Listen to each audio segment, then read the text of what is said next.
তোমাকেই পেয়েছি।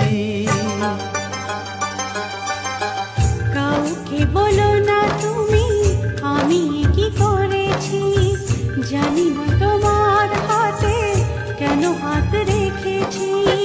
কিছুতেই চোখে চোখ রাখতে পারি না, এ কি অঘটন আমি ঘটিয়ে ফেলেছি।